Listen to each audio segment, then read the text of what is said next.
the New Zealand Tech Podcast, brought to you by Gorilla Technology, proactive and strategic IT. Greetings and welcome along to the New Zealand Tech Podcast. I'm your host, Paul Spain. This is another one of our special episodes focusing on the New Zealand High Tech Awards for 2023. On this episode, we're diving in with the Chief Executive of Cin7, David Leach. Cin7 were the winners at the New Zealand High Tech Awards of the PwC NZ High Tech Company of the Year. This is the big one for 2023 and very, very pleasing, I'm sure, for all of the team at Cin7 to win this award, and very exciting to delve into a quick chat with David Leach and to hear some insights about Cin7 and the incredible business that they have built in New Zealand and on a global basis. A special thank you to our show partners, 1NZ, 2 Degrees, Spark, HP, and Gorilla Technology.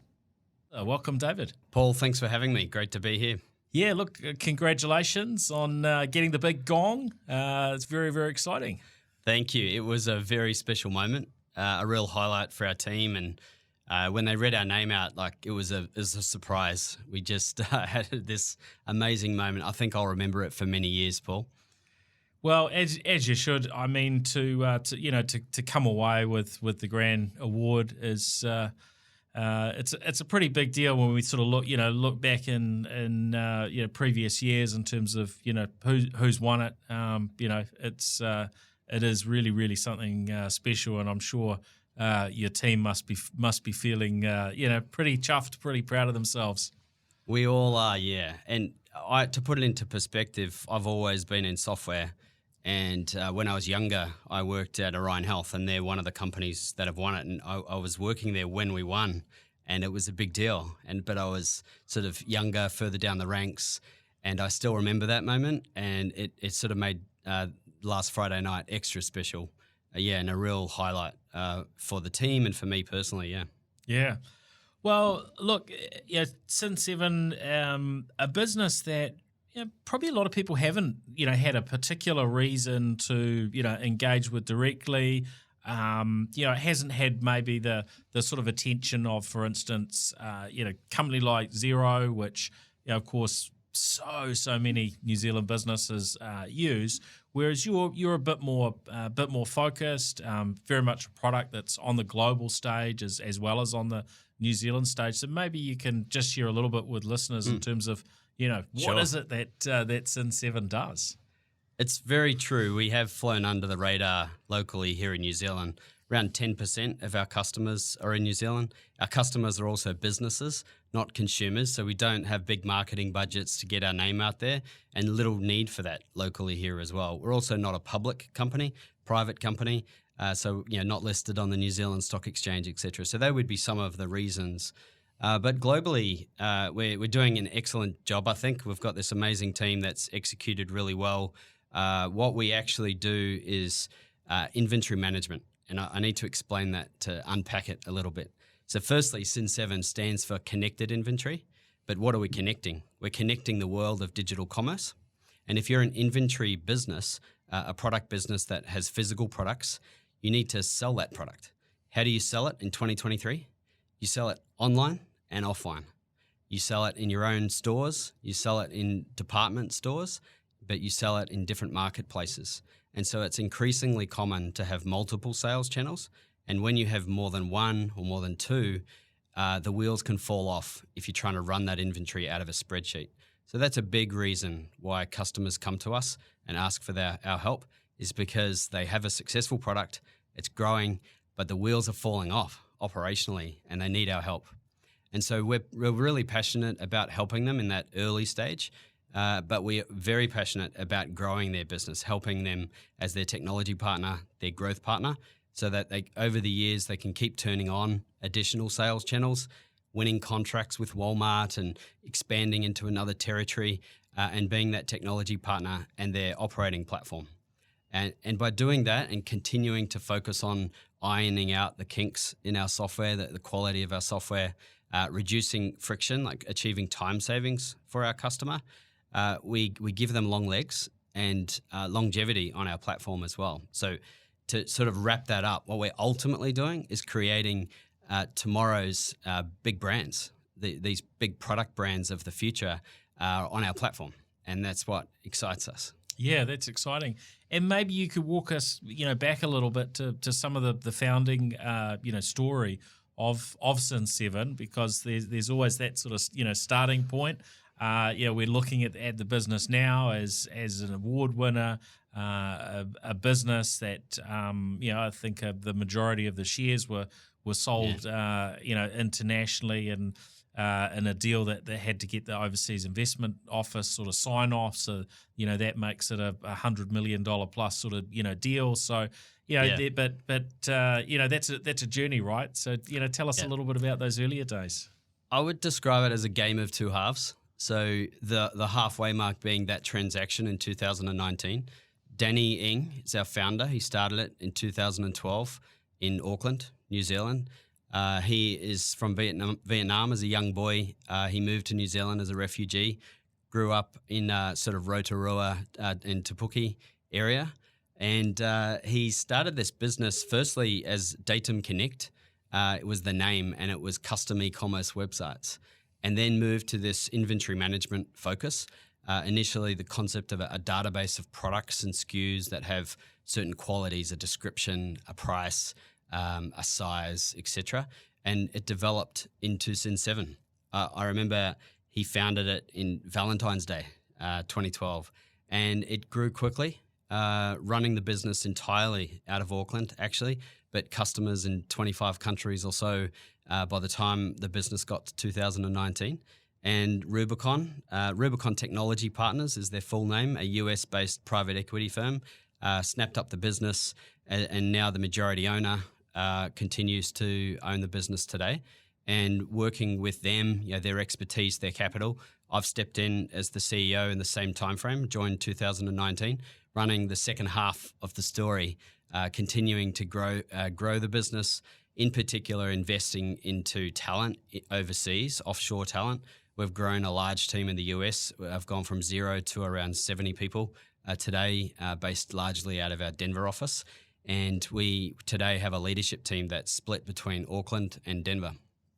Oh, that's really exciting. So what was it that really pulled you in, that attracted you to join Cin7?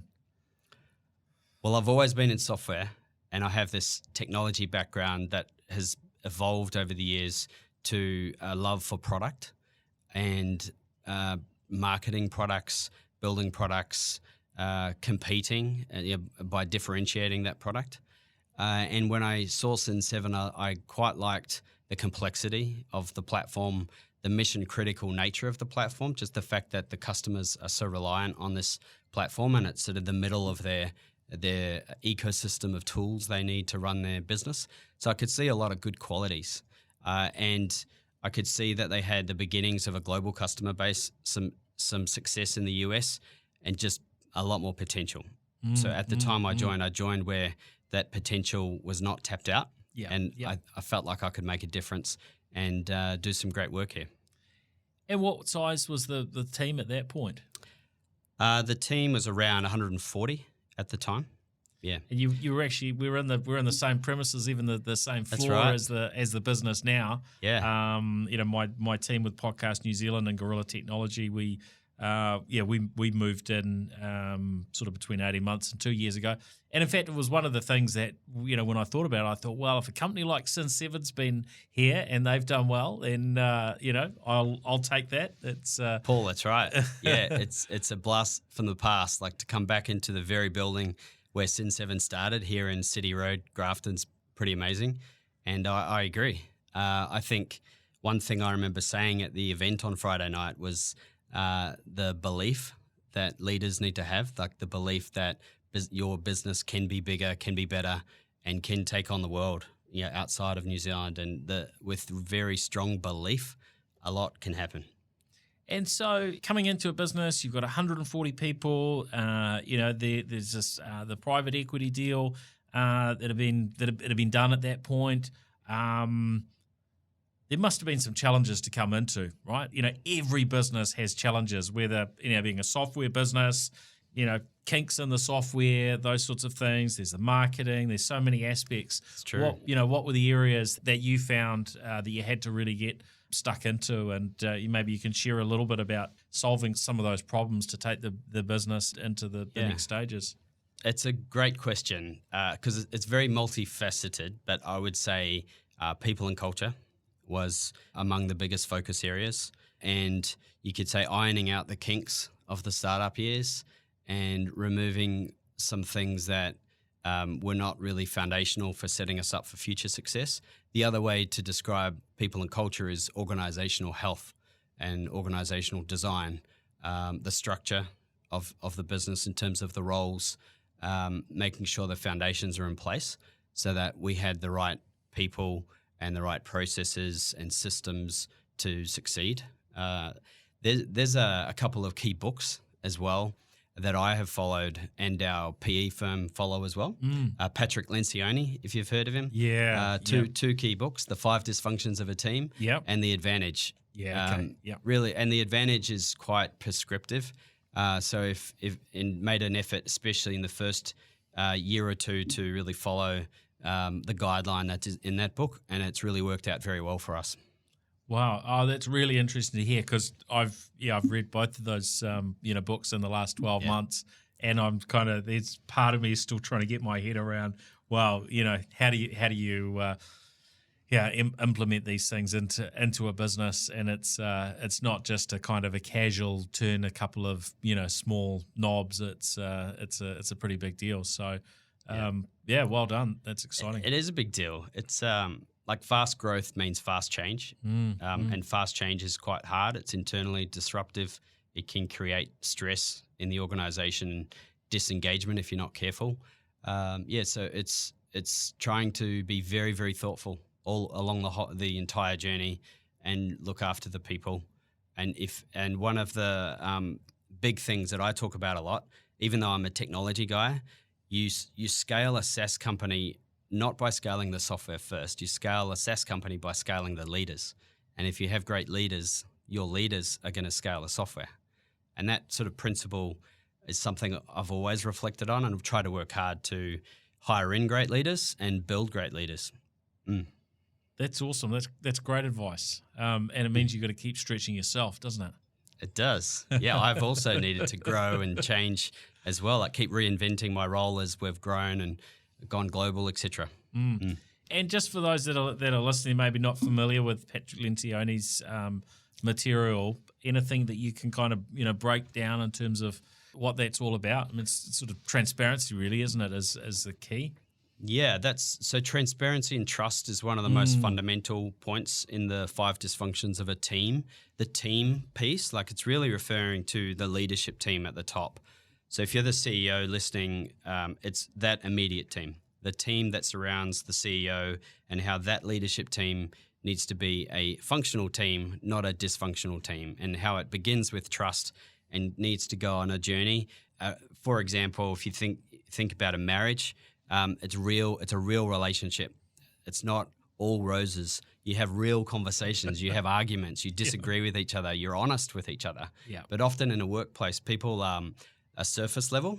They don't necessarily have those conflicting conversations, but it's healthy actually, and it develops the relationship, develops the team, and you're more likely to bond and achieve great things together.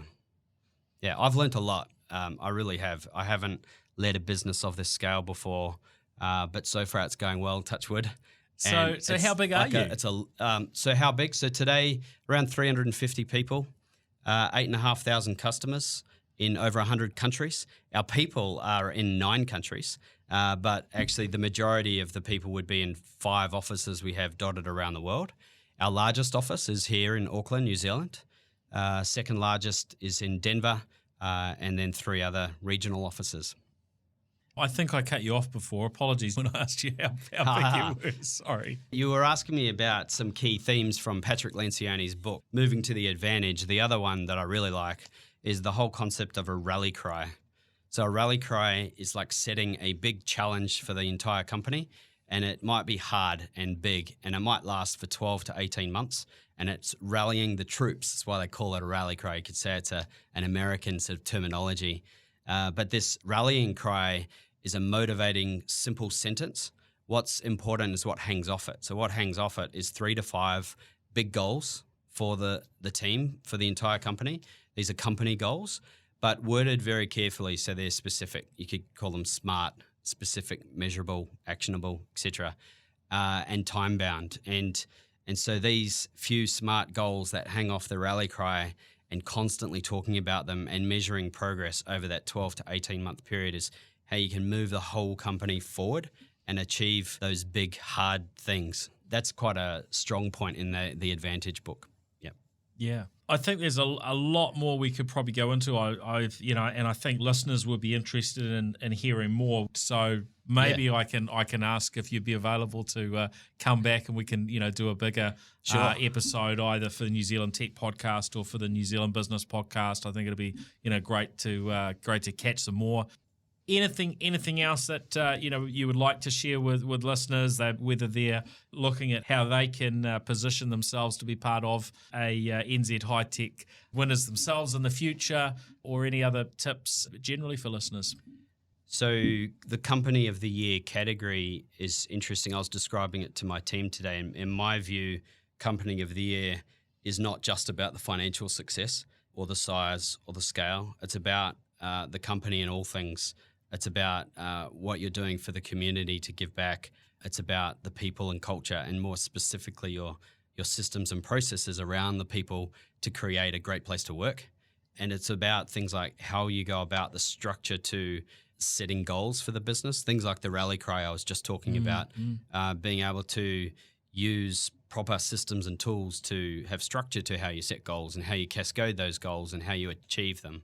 And then also, how do you go about identifying problems in the business and then convert that into solutions and opportunities, essentially. So to me, Company of the Year is quite rounded and not just about that financial success. And I think that is how you have to grow and scale a business in all things.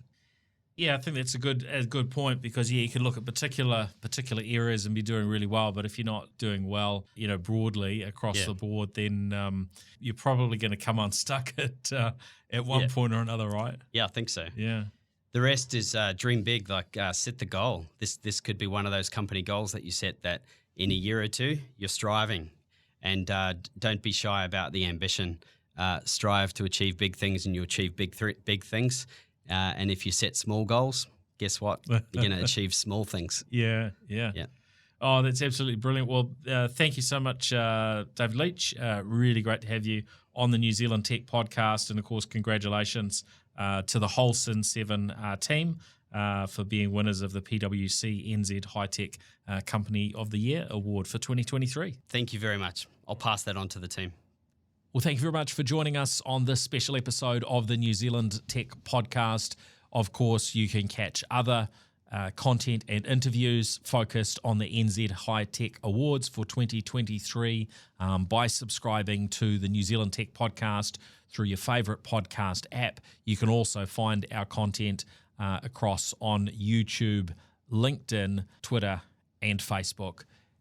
And, of course, you should look out for the New Zealand Business Podcast, where we drill in also with some deeper discussions on some of the winners from the NZ High Tech Awards and from across the technology and business world here in New Zealand.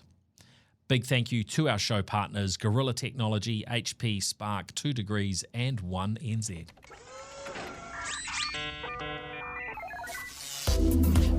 The New Zealand Tech Podcast, brought to you by Gorilla Technology, proactive and strategic IT.